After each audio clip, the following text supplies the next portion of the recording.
Hey, Chicago, what do you say? It's the CHGO Cubs Postgame Show presented by PointsBet. Use the promo code CHGO to get 2 risk-free bets up to $2,000. Luke Stuckmeyer, Cody Del Mendo, and Ryan Herrera after the Cubs lose to the Atlanta Braves. The defending world champs beat the Cubs in the first of 3 in Atlanta, 3-1 the final.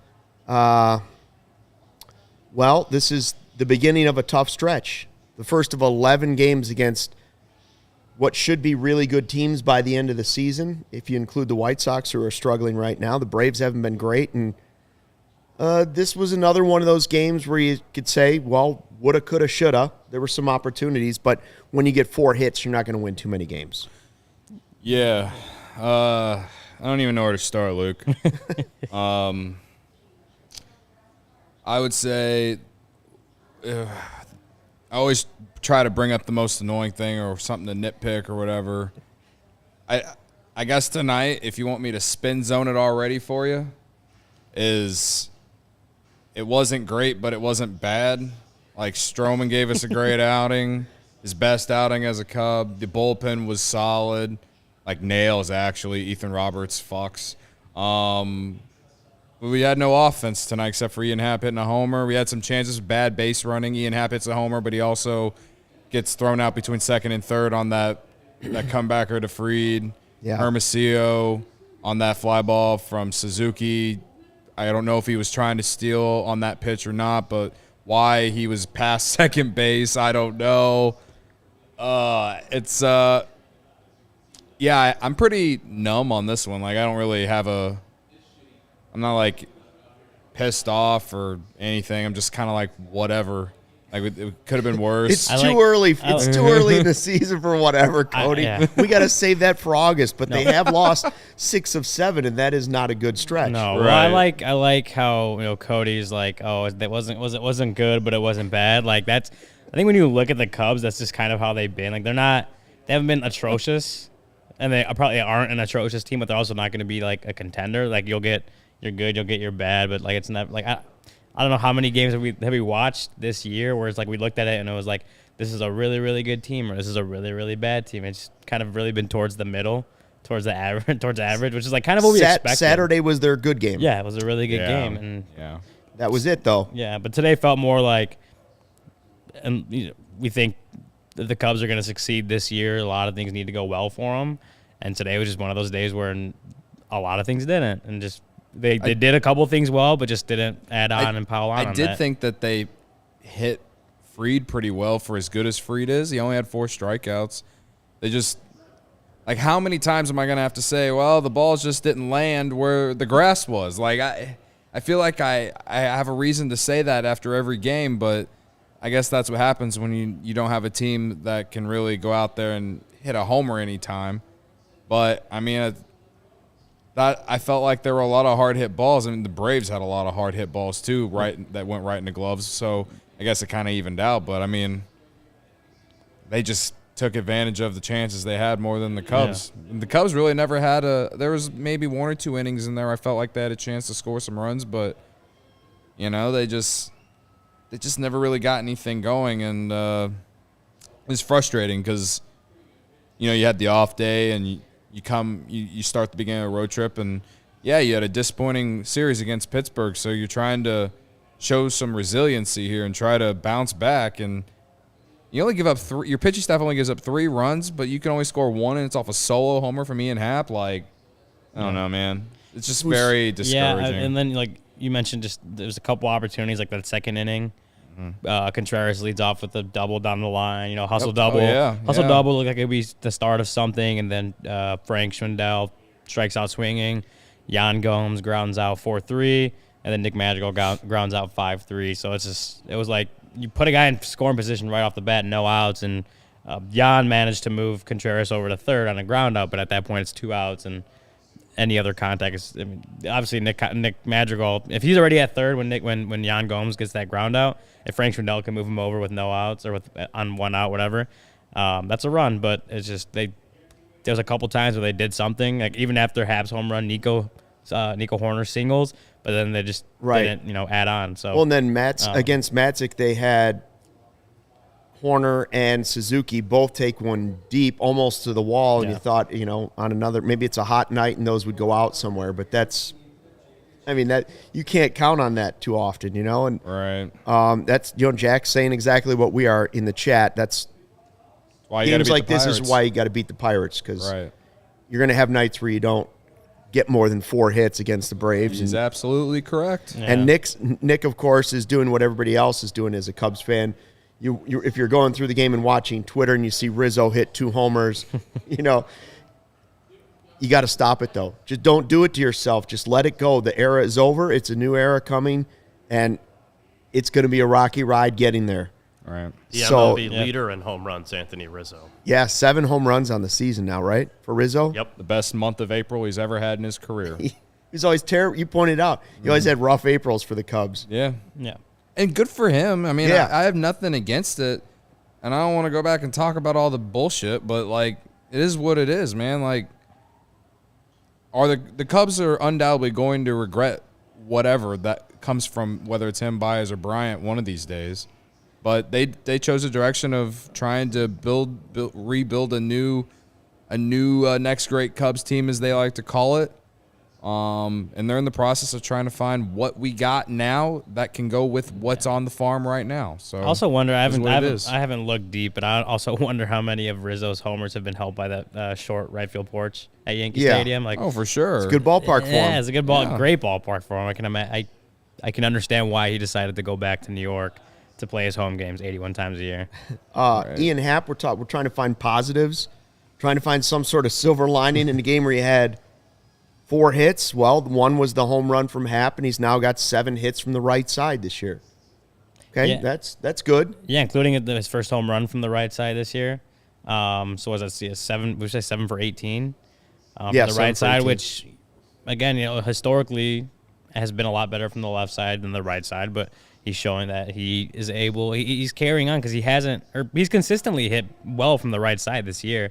It's not like it's not like this is the first time he hit the home run and went 1 for 3. Like, this is a couple games now of him hitting from the right side, and you see him not even just hitting home runs or getting base knocks or whatever, but just having good at bats from the right side, putting the ball in play.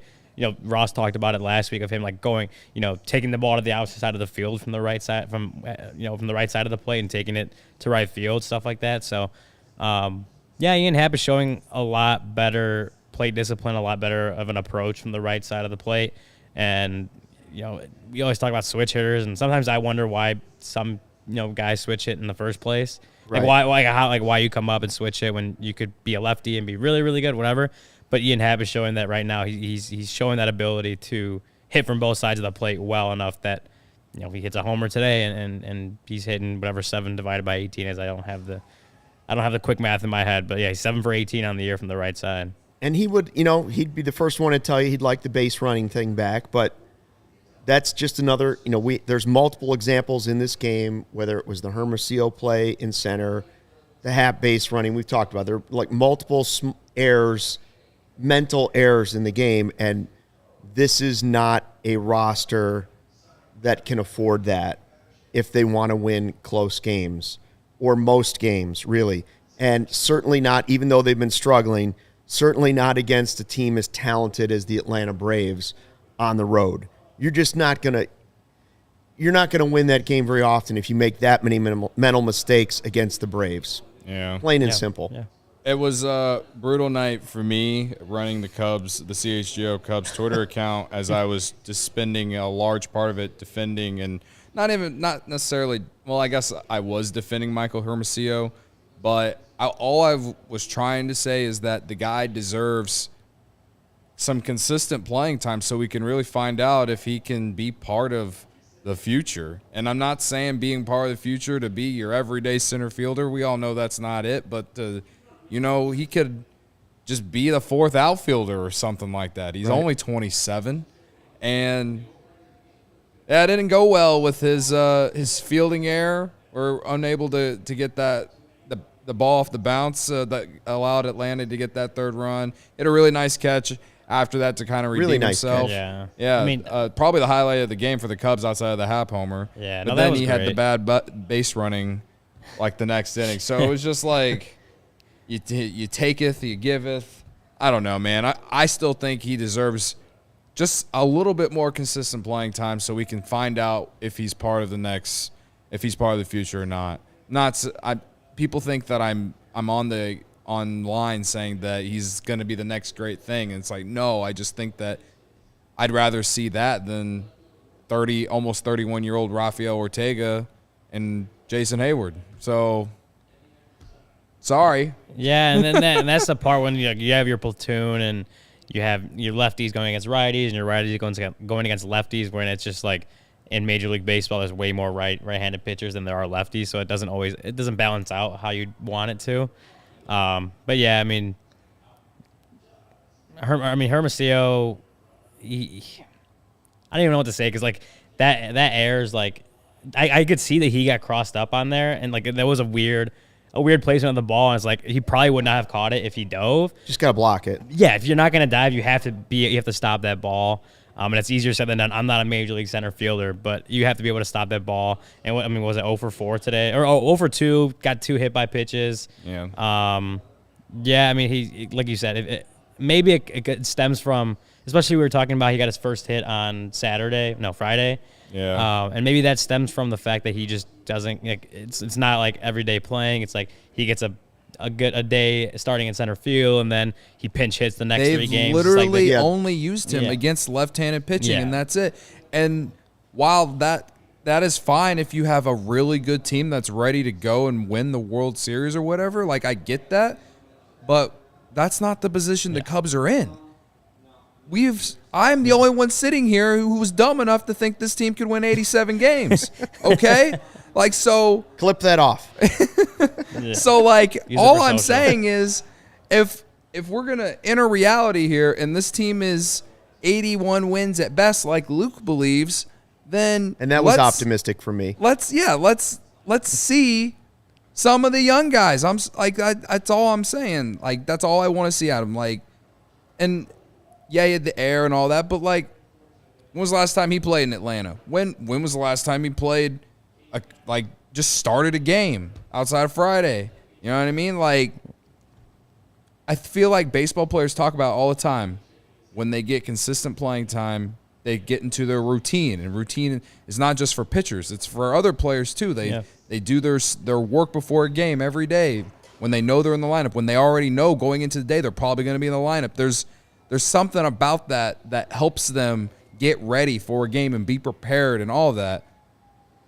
And that's why, to me, if he could just get some consistency in his playing time, we might see what he actually is.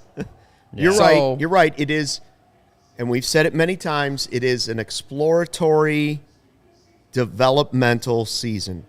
And if that develops into a playoff berth somehow, or being in a pennant race somehow, wild card chase somehow, then that's a positive. But really, it's about finding out what you have and developing your young players that you want to see be a piece of the future. Right. Yeah, it's And true. so that's why you do have to see some of those guys play a little bit more. Now, we were looking for a positive going into this from Marcus Stroman, because he frankly hasn't been very good this season. Yeah. And we gave him the pass on the cold weather. We've said, it's early in the season. He was better in this game. If it wasn't for Cody's jinx, he probably would have had a good game. Cody's jinxed it. Oh, here we go. So God, it's been a bad night for me. we were sitting there. What was it, like one out in the 5th, I think? Yeah. And we're talking about how Stroman looked good today. Like he was looking fine. Was kind of going through. I think it was 1-1 at that point.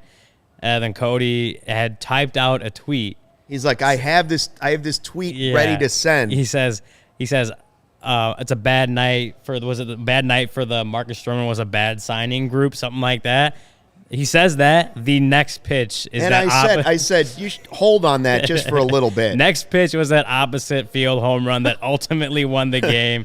And me and Luke just look at each other and we start dying laughing. And Cody's just like, I give up. To be fair, Cody, I will say this: that home run was not the difference in the game. They only scored one run.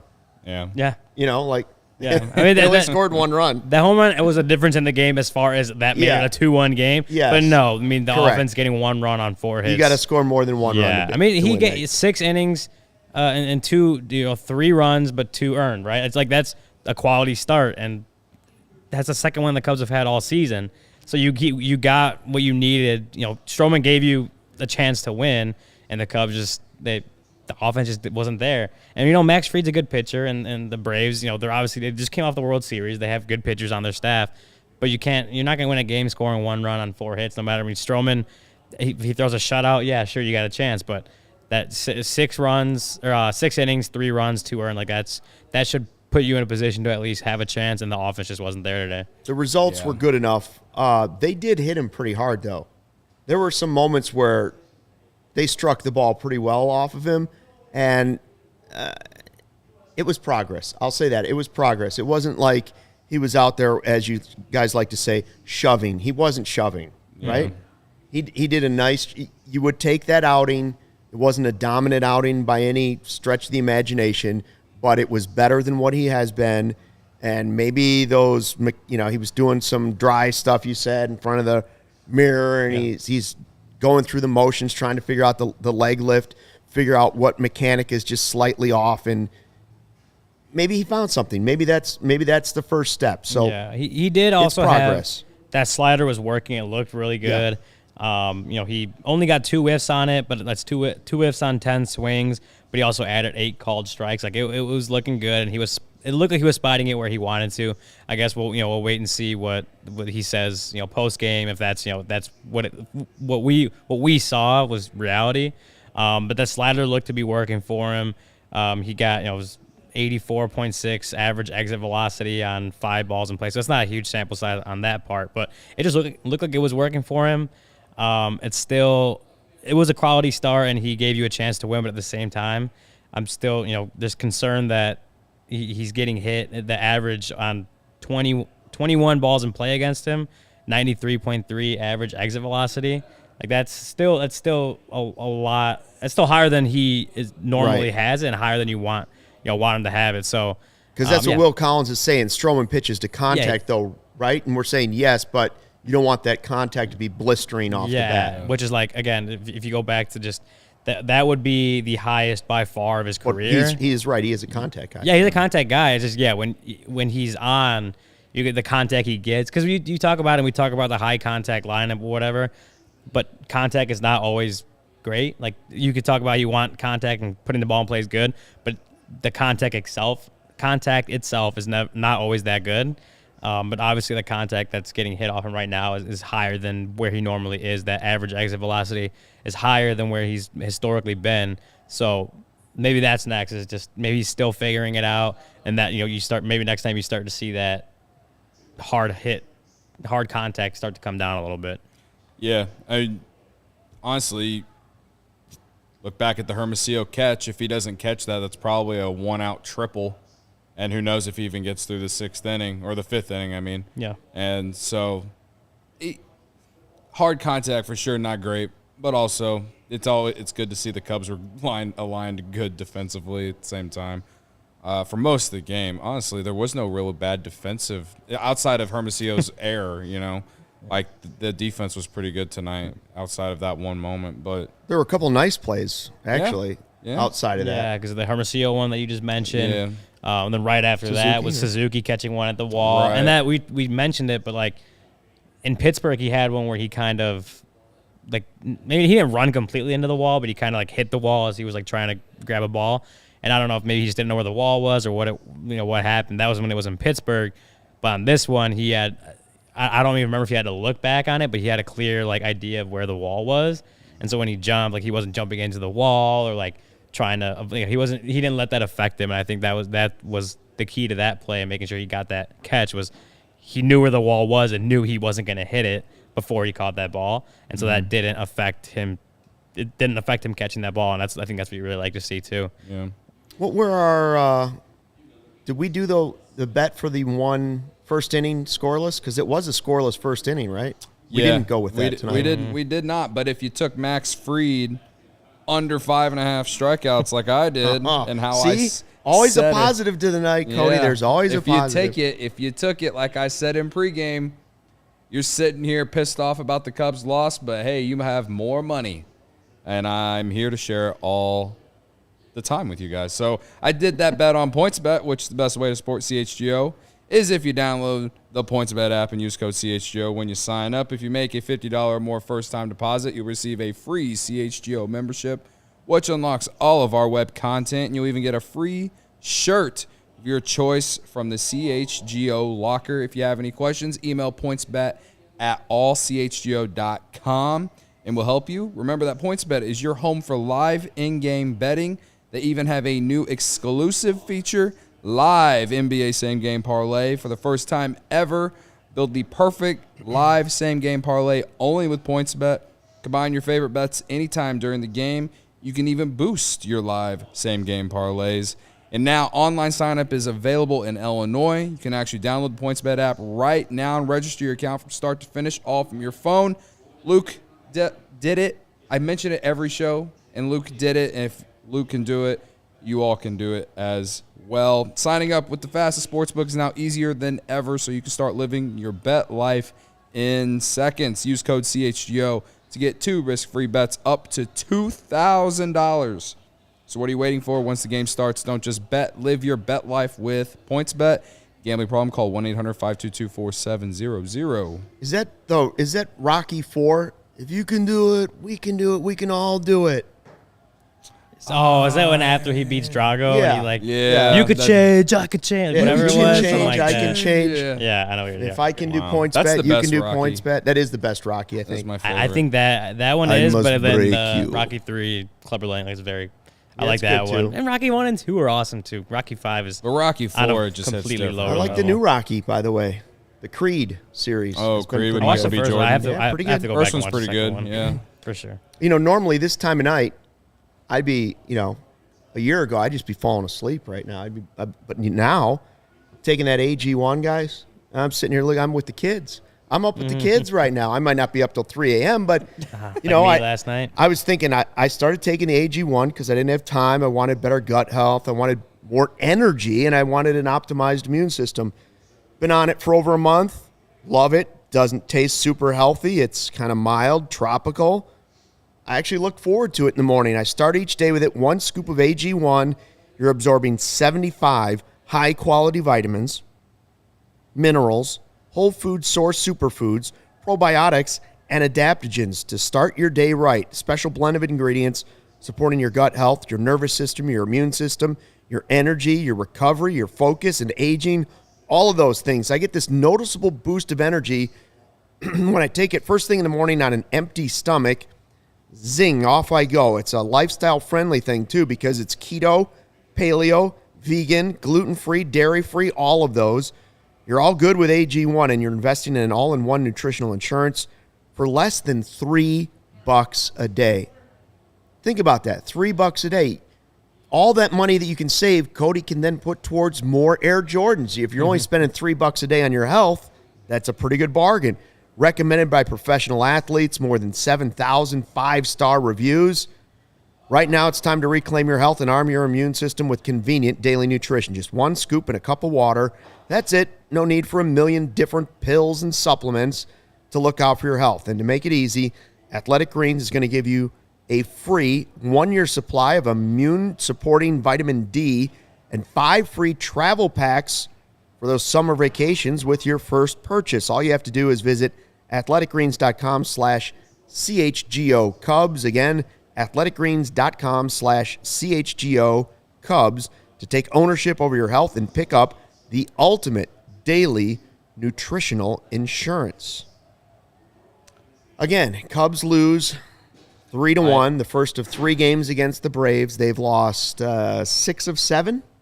Yeah. Six. Here's Six of their last here's 7. someone we haven't talked about. Ryan says in the comments, when do we start asking questions about Madrigal? Dude is cold as ice. Wish someone would tell him he doesn't have to make contact just because he can. I think I tweeted from the Cubs account tonight. After his first at bat, I think he was in the 3 for 22 slump. I think he went 0 for tonight, so it might be 3 for 25. He was 0 for tonight. Yep. Yeah. 0 for 3. But again, it's a developmental, exploratory season. You got to find out what you have. It's a small sample size. Yeah, I also think, and then like I mentioned, He's really right now- struggled since the Colorado season. Yeah, and I mentioned when we were talking about Stroman and talking about pitching to contact, and I said not all contact is good contact, which rings true for Madrigal. A lot of things, he is able to get to a lot of balls. Not all of them are good balls to hit, but I also think I don't know if he's done this his whole career. He had in 2020, 2021 the highest contact rate, and he was above 300, and that's just something he's done since he started playing baseball. So I don't think you see a less than 3 weeks worth of results and say we need to just completely fix his approach, like change his approach at the plate. I don't know if he's had success being a high contact hitter in the past. He's hit 300 at every level, being a high contact hitter. I don't think you look at what he's done when we're on game 17 and say we need to change up how he approaches if there's hitting. anything that I feel like is warranted, I guess, and this is coming from someone who, I've said we need to find out. I'm willing to wait it out, see what he had, what kind of player he is, because I've been told many things that he might as well just be a washing machine in my basement right now. But Which everybody wants the washing machine on the second floor at this point. But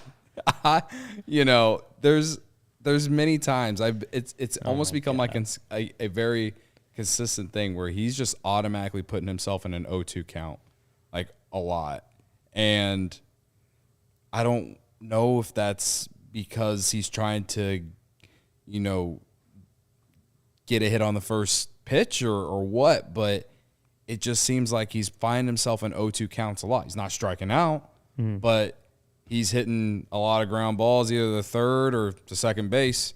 And again, small sample size, but that's a lot of what I'm seeing. Is He's been a very bad situational hitter to start the year. Yeah. Hasn't understood when there's guys on first and third and you need a run.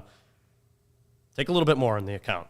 Take a few more pitches before you're swinging away. right. Also, like, That's what Ryan's saying, though, right? Ryan's saying, when do we start asking questions? We're asking questions. I'm just not asking the question, should we take him out? Yeah, should we take him out? Should we change Right. how we? Yeah. Should we just fix? Like, is there something that needs to be fixed or changed or whatever? I don't think that's the question.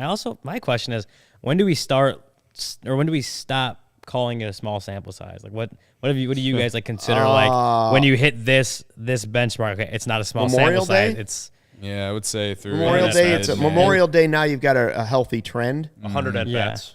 Yeah, 100 And then- bats is good. Half a season, some people would say. And then I think that you might even push that a little even further, maybe to the Because of the beginning of spring June tra- because yeah. of the spring and the late start of the season. Personally, I think you could go to the All-Star break before you start making any real judgments about guys. That's fair because we've seen Half a guys season, I mean, be really You've seen good. a lot of guys have. I've seen Brian LaHair be an All-Star. I've seen Fukudome be an All-Star. I've true. Seen a lot of guys have great seasons and bat. If you take half of what Ian Happ did last year and then the other half, it's two totally different players. So Right. True.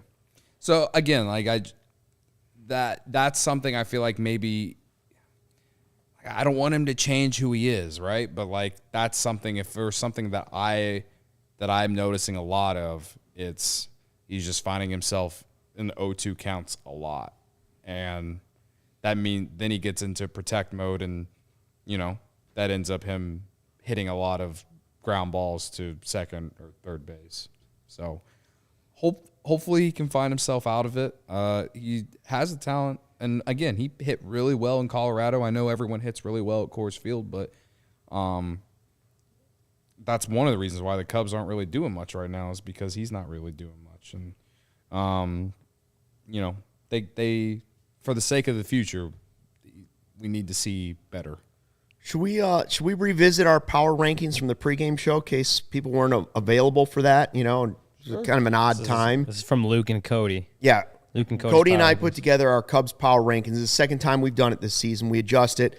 We do have to start to define exactly what the power rankings mean, whether it's best player now. But right now, we're just calling power rankings. Just a simple thing. And we got Seiya number 1. And then we put Ian Happ number 2. And we saw him hit the home run in this game. So he's off to a good start. We've asked him to be a better, hitter on the right side. He's doing that. 7 on the right side. Contreras is still valuable. And, maybe this wasn't a game where you were picking him as your who you got, but good enough. Nico Horner and then Keegan Thompson. And the argument we made in the pregame show was, should Keegan Thompson, Ryan was saying, why did you guys put Keegan Thompson at 5? And I was just saying, well, I'm sort of factoring in history, major league experience, larger sample size stuff. But if you are talking about just this season and right now who's performing the best, then Keegan Thompson would be in your top 2. I think so. Happ definitely gave himself a case with that home run today for sure to be. I think you look at it, and if you have Thompson at 2 or 3 and Happ, just Happ, vice versa for Happ, either at 2 and Thompson at 3 or Thompson at 2 and Happ at 3, I think that's the correct top 3 in your guys' order. I think that's right. And our trending up was Hendricks because of his last outing, and our trending down was VR because of the defensive mistakes. Yeah, I think those were fair. And, this obviously gets adjusted. Maybe it's next week we look at it. Maybe it's the end of the week. But right now, I think that's fair. I don't think somebody else on the team has jumped out. Ethan Roberts would be trending up after this game. I was going to say, if we were to switch someone out, I'd switch Hendricks out and put Ethan Roberts in. Ethan Roberts ended up on pitching ninja tonight. He struck out the side in the 1 inning he had. It was nasty stuff, filth, whatever you want to call it. He was good today. He had. Yeah. I mean, it was kind of, that slider he had. I didn't get the horizontal break on each slider he threw, but it was like 18, 19, 20 inches. Like, it was his slider moves, man. And we could see it just on TV. It's like that thing moves, and it moves a lot. So I think if Ethan Roberts can hone that and really control that and do that consistently, that's a big weapon for him. But that's, again, just being consistent with that, but then also letting that play with the rest of his pitches, which if he was talking about that last time with the cutter, and we were talking about when he faced the Pirates, gave up those doubles or whatever, when he was talking about the cutter, and he was always talking about, like, I have to be more, I can't remember the word, but just more convicted in it, in that cutter. And if you can have that cutter on it, a fastball, while also commanding that slider like he's shown he can, that's a good weapon out of the bullpen for sure. Yeah, as optimistic as I am, also realistic. The starts from Robertson and Givens warrant well for the trade deadline for the Cubs, and getting potential prospects perhaps. So if they move them, that's going to give Ethan Roberts a shot to be either a closer or setup guy, in the second half of the year if he continues to pitch like this.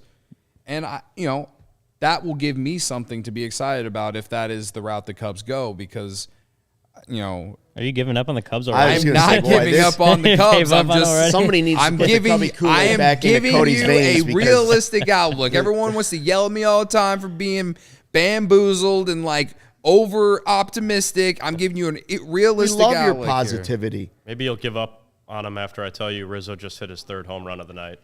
Oh, but Rizzo know what? hit 3. Hey, look, another one. Just look at. They're all short porch, He's gonna have man. a statue. They're gonna put a statue next to Babe You know what Ruth. the furthest one he hit was? 378. It was 378 feet. The highest expected batting average on any of those three, .380. It was .180 was the expected batting average on his first home run. His 3rd home run was .010 expected batting average. Like that. That short you can only porch play where you're playing, and you can only play who you're playing. That short porch is doing wonders. Yeah. So back to Ethan Roberts. We don't need to talk about Rizzo think anymore. he has a bright future. I tweeted last week. I was like, I cannot wait to see how good Ethan Roberts is by the end of the year. He actually ended up liking the tweet, which was a cool moment for me. Dude's got a bright future. So I am. You want to talk about positives from this game? He looked great. 100%. He's a positive. And you'll love to see again, homegrown Cubs pitching. Like, he was also drafted by Theo Epstein. People said he couldn't draft pitchers. So take that, as David Kaplan says. Who was it Stroman that got robbed by the call by the umpire? There was a strike that was definitely not a strike. That's when we started talking robot umps. Was it Stroman? No, that was Suzuki. Who Suzuki struck out. That's what in it was. a big Suzuki moment. Struck out Well, big. yeah, Daniel, you brought it up. You brought it Daniel up. asks, I was going to say, because Daniel asks, any issues with the strike zone tonight? How about that? So here I know Cubs Twitter was upset about it. If you're not watching on YouTube and you're watching on Twitter, jump on over to YouTube because you'll be able to see the graphics there. Yeah, and if you're listening on the podcast, go back and watch the YouTube. Yeah. But you can see we got on the graphic, the balls and called strikes for the Cubs pitchers, and then the balls and called strikes for Atlanta pitchers today. There's a few thoughts? there. Thoughts on the you guys? Atlanta side? Yeah, there's a few there that are outside the square that are called strikes. 1, 2, 3, 4, 5, 6. All I'm saying I is don't have my readers on, but I see 6. On all four sides, too. Yeah, on all four sides. Yeah, that one to VR, there was a high one that was a call strike. I saw someone on Cubs Twitter was like, he just got like the bad call cycle or something like that. Yeah. It was like just hitting. You look at the Cubs side. It's like 6 or 7. You look at the Cubs side, and I mean, there's a few Cubs there. have 4 or 5, but also a couple balls that were called in the strike zone. I mean, right. But the Seiya one was at a key point. Exactly. It's Ryan, you like it. You like the human part of the game, right? Well, I do enjoy the fact that we can still have human error in a game when like so many like NFL you could challenge every freaking play and basketball's reviews everything. It's like there's no human error in it, and sure, like it's nice that you get calls right. I don't know. I if it's Angel Hernandez behind the plate, that's a different story, and you could see what happened with Schwarber the other day. That's a different story. And CB Buckner. If it's a few missed calls in a game and people are blowing, even tonight's a bad example too.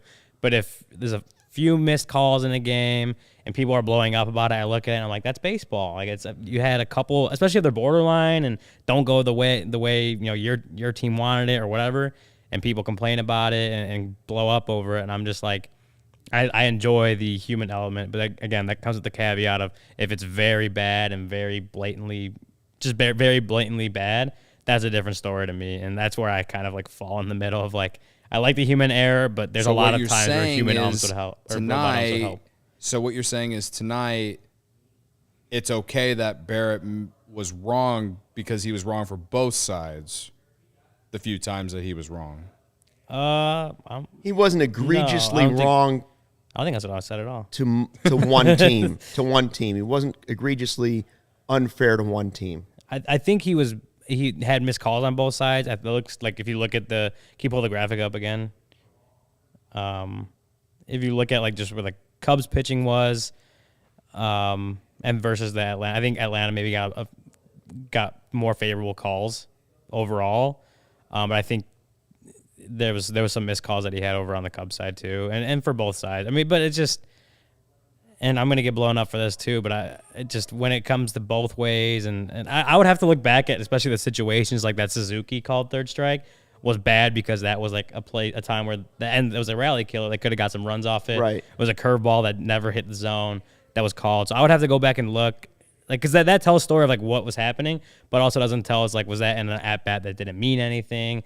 So I would have to go back and look at that. But just again, in the fact that if that's egregiously bad, and we can all agree on that or something, then robot umps make sense to me. But also like I'm torn between like I like having umpires and having that human error side of baseball. You know what I don't want is what Daniel's talking about, and that it was Seiya and that he's willing to stand there and not swing if he thinks it's out of the zone, and he got screwed by it on that play.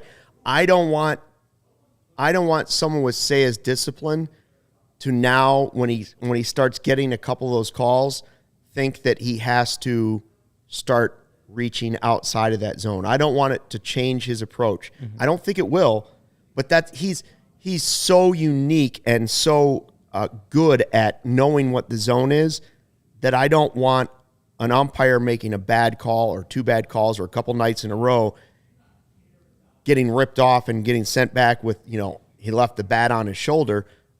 I want him to keep doing what he's doing the same way.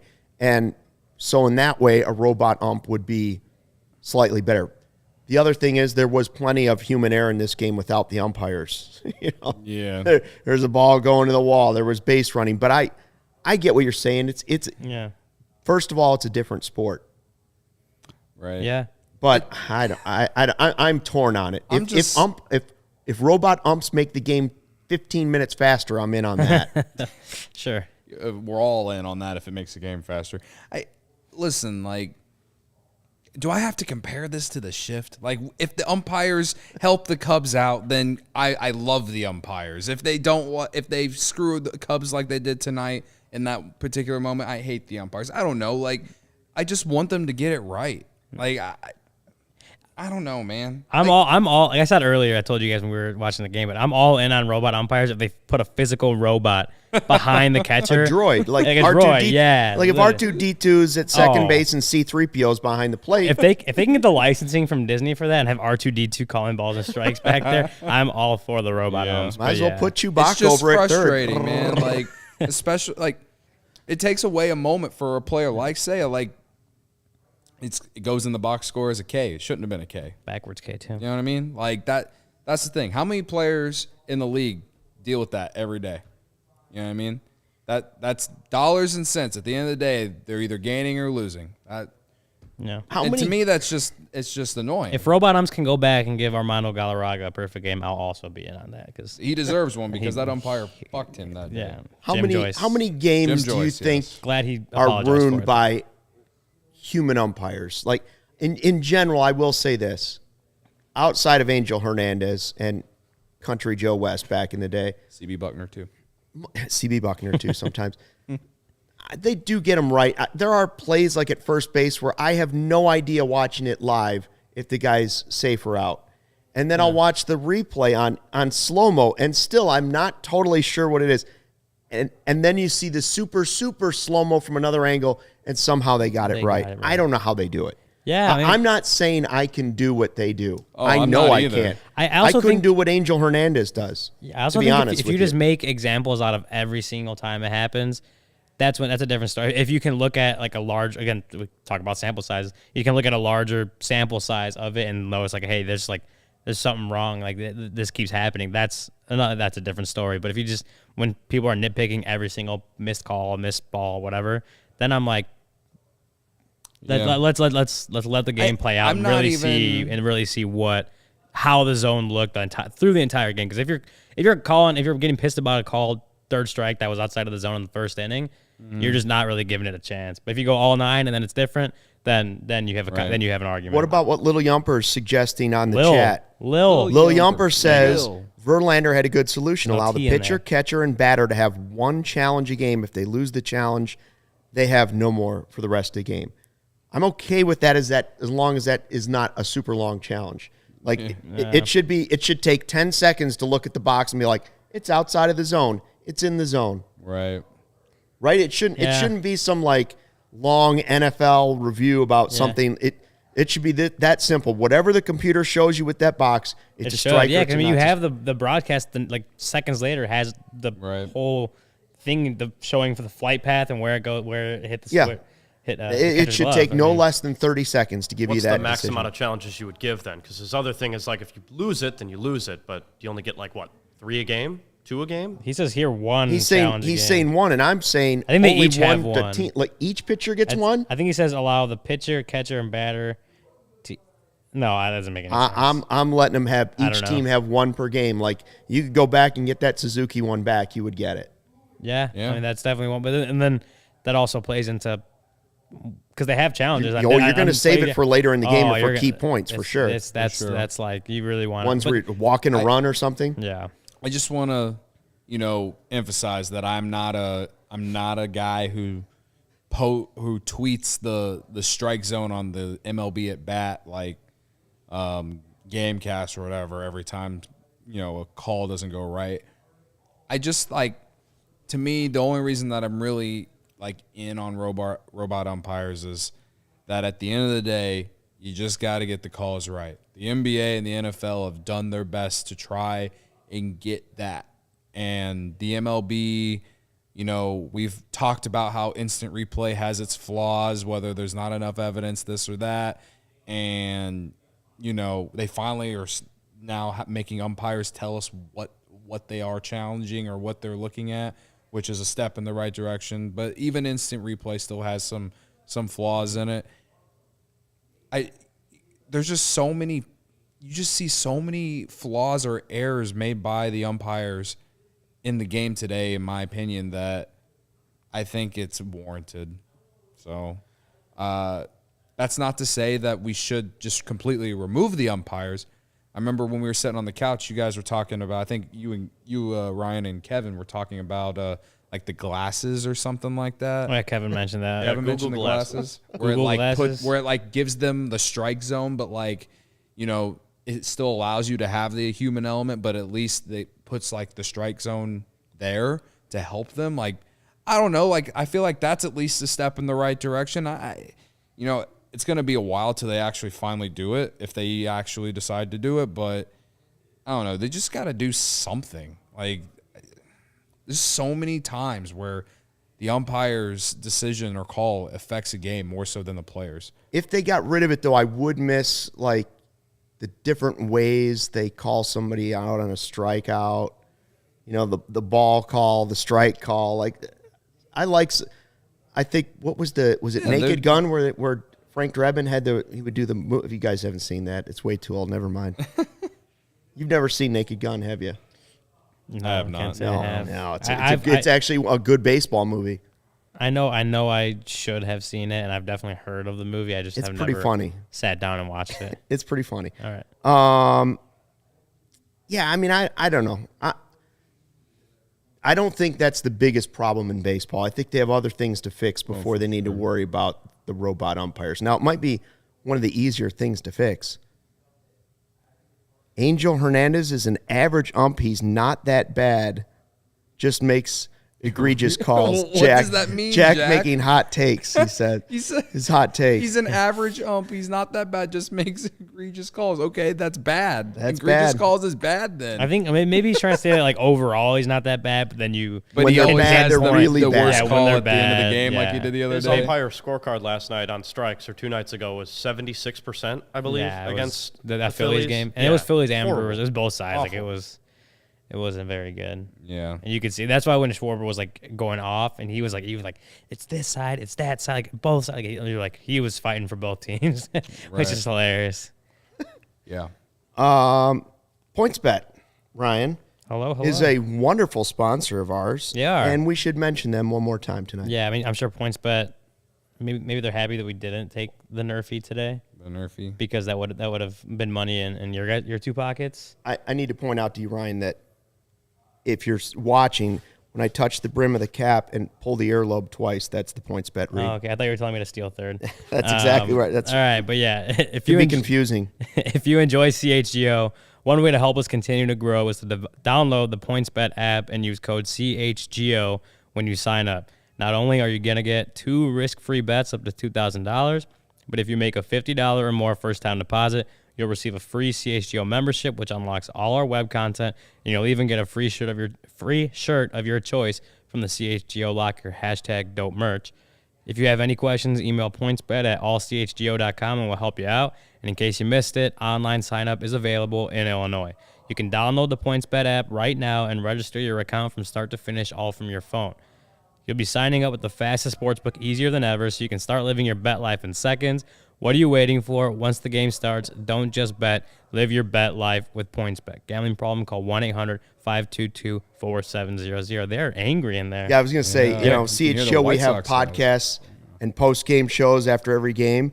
The brick walls are not thick enough right now for the Sox guys. It could be worse, Cubs fans. You could be a Sox fan right now with all those expectations and 8 straight losses and a pile of injuries. But we will see those White Sox Next week. coming up very, very soon. Over two at Wrigley Field next week. And we will have a crosstown post-game show for that one. So that'll be fun to hang out with those guys and see how that goes.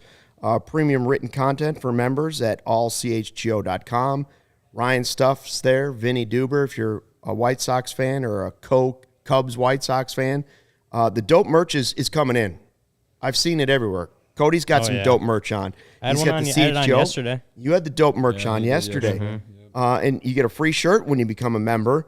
Please, when you go online and download the podcast, make sure you rate and review for us. Give us a couple, 5 stars. Do it the Chicago way. Go back and do it multiple times if you can.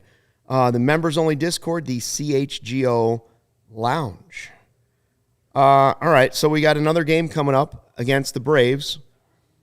Cody, I would like to tell you, just wash this game out of your mind like it never happened. I love how at the beginning of the show I was like, I'm not mad, I'm not sad, I'm just whatever. He's sad. And then I somehow Got still mad. went off on a rant. So I mean, buckle up, guys. We got like 150 more of these to do. The season's still young, my friend. Yeah. It's a small sample size. Yeah, so I mean, whatever, man. Like I just want to see. I got to see some growth, man. We got to see some improvement somewhere. Something to be excited about. Tonight was Stroman, Ethan Roberts, Ian Happ hitting from the right side. That was good stuff. Just with every now and then it would just be nice to see all that with a win at the end of it. Well, you didn't get a lot of offense to support Stroman, even though he was good, not great in this game, or better and not great in this game. Now you get Mark Leiter Jr. again going against Charlie Morton, who actually Charlie Morton hasn't been that great so far this season. His ERA 6.32. Leiter's over 11. I don't know how many opportunities he'll get because guys are going to start coming back here soon, right? Mills is getting pretty close. Miley's working his way back a little bit. How many more outings would Leiter get? Oh, If you're man. guessing. Well, Even if he pitches well.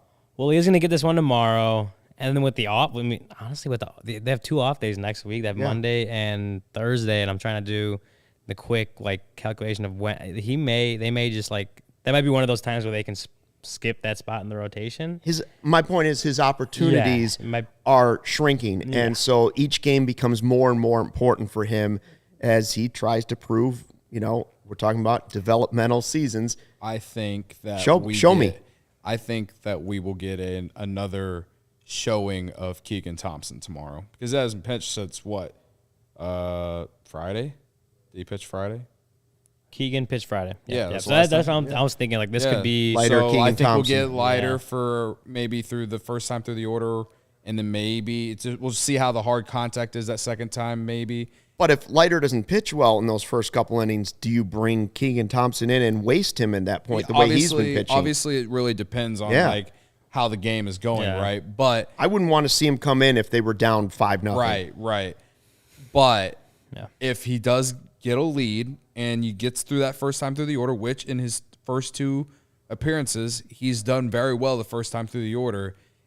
In his last start, he was okay the second time through. He gave up a few runs, but he was much better than he was in Colorado. So I am intrigued to see how they play. But if they can get a lead, then I think we see Keegan Thompson tomorrow from sometime either 3rd or 4th inning. Which again, power rankings. If you were talking about who's been the best this season, he'd be in your top 2, and so that gives you a little optimism and something to look forward to watching in the game tomorrow. And then you hope they get some runs. Hope the offense shows up with more than 4 hits against Charlie Morton. Maybe keep his struggles continue because the Braves haven't won a series yet. That's stunning. The world champs haven't won a series yet this season. World Series hangover. Oh, by the way, I'm trying to do the math in my head still because I'm very curious. Oh, yeah. Mark Leiter, they may not have to, if he does get another, if this isn't his last one and they go to him again, that may not come till next Sunday. Because they would go through the rotation through this Sunday and they get that Monday off day. And instead of pushing Leiter back to Tuesday, they could just have it, who would it be? Smiley go that Tuesday, which would be his 5th day, 5 days of rest. So that may not come again until the next Sunday, just as far as Leiter. So I was that whole time I was by then, trying to do the rotation Alec in my Mills head. should be back by then. Yeah, Jared was there on Saturday, I think, when Alec Mills showed up. I think he may have a rehab assignment coming, which would make sense. And then Miley, I want to say, I think Jared might have tweeted that he had a 50 pitch bullpen So maybe he's getting close. I know he hasn't been down in Arizona at all. I know Ross said last week that he's going to need to face hitters, and there might be a minor league rehab assignment in there too. They should do a couple minor league rehab assignments for him. So there's going to be those two. I mean, give it a couple weeks, and they're probably back. Give it a couple weeks, and they're probably back. Mills and Miley, and then you kind of figure out the rotation between those two, I think. Yeah. Lil Yumper wants to know if there's an update on Alzolay. Anything? Any update on him? No, nothing that we've heard. Just again 60-day IL. He's going to have over a month still till he can even play. I know. I did go back. We talked about him like a week or so ago, maybe last week, and I did go back and listen. And he said that it was. Oh, crap, I listened to it. It was 4 weeks from when we talked to him. That was like mid-March till he can start doing baseball activities again. And so that would have been like in the last like week and a half or so that he probably could have started that. And then so from there is when he starts. So he's probably still ramping up right now and just trying to get back in baseball shape. So if that timeline stayed the course, that's probably what he's doing right now. You're going to have a good month to month and a half from now till you'll see him. I mean, I'm just saying, like, so that's another reason, Leiter's getting these opportunities. Maybe he normally wouldn't even be getting these chances.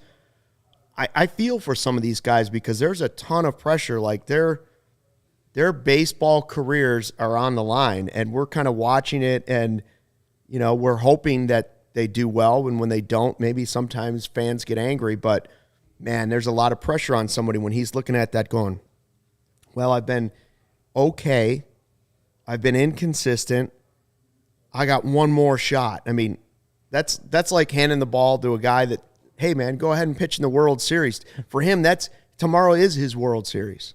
He's got to go out there and put his baseball career on the line, and maybe it's not the end of it, but he doesn't know if it's the end of it. Yeah. I mean, we kind of talked about it, I think, after the second star, is like, maybe he's more of a bullpen 2-inning type guy, and that's fine. Like, that guy's just trying to have a career in baseball after being out of it or out of the majors for a few years. Yeah, I mean, I think deep down he knows he probably isn't part of that rotation, but he's definitely still pitching to try and be on the roster and not send back to Iowa or somebody's roster. Yeah, or somebody's. That's just a fact. You guys get released, and then they hope somebody picks them up, and it's not over. It's not easy. Not an easy life, that's for sure. No. Yeah, for sure.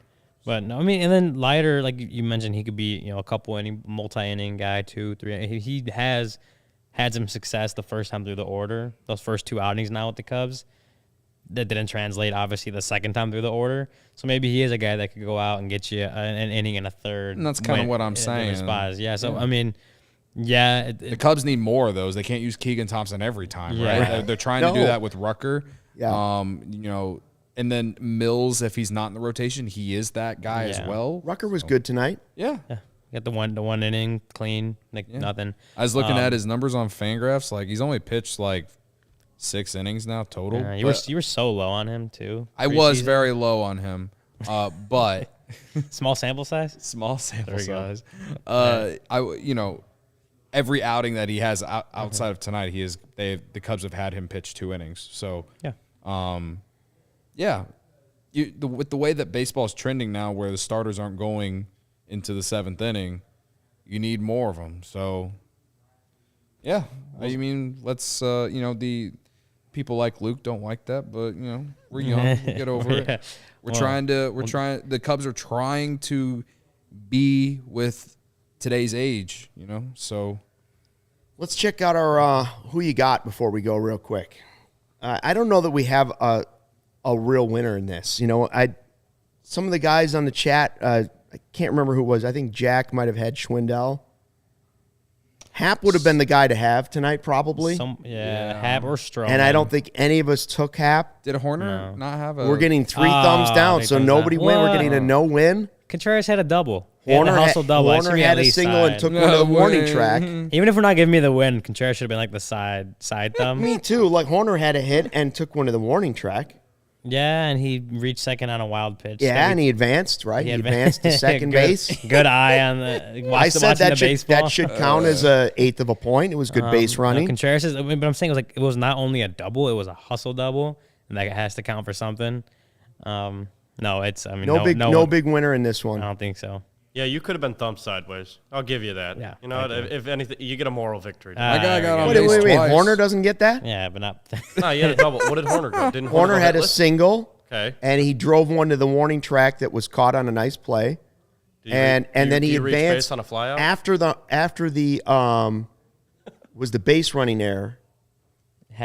After Happ's base running error, he then advanced to second base on a wild Which at pitch, first we thought which was a put them in stolen the base. which put them in the same situation they were before. Which at first we thought was Had a it been a stolen base, regular. and then we discovered it's a wild pitch.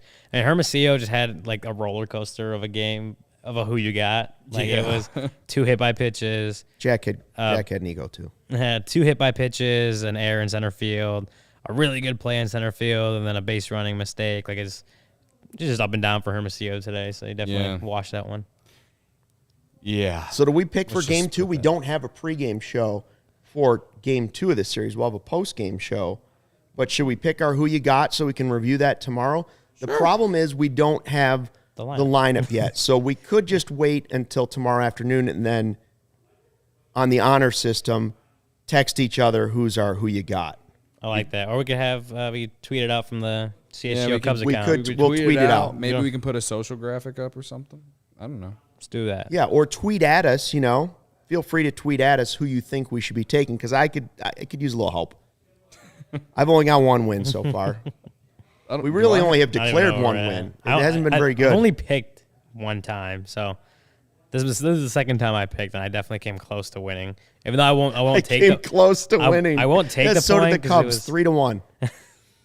They came close to They winning. came close to winning. All right, Luke. That's a wrap, huh? Yeah, sounds like it. Thanks for dropping by to check out the CHGO Cubs postgame show. Cubs lose 3-1. Mark Leiter Jr. on the mound for game 2 of the series. We'll have a postgame show for you. And make sure you join us then. We'll have the chat. We'll have all that stuff going on. Once you're done watching that Bulls playoff game, come talk to us. And See where I live. see where Cody lives. He's And got where I guess where you guys live. cool brick walls. He's going to show you his brick wall at his house. Yeah. And it looks like I'm in my kitchen, but it's mainly my living room, but my kitchen's right by my living room. That's all we got. Thanks for watching and listening. We'll see you tomorrow.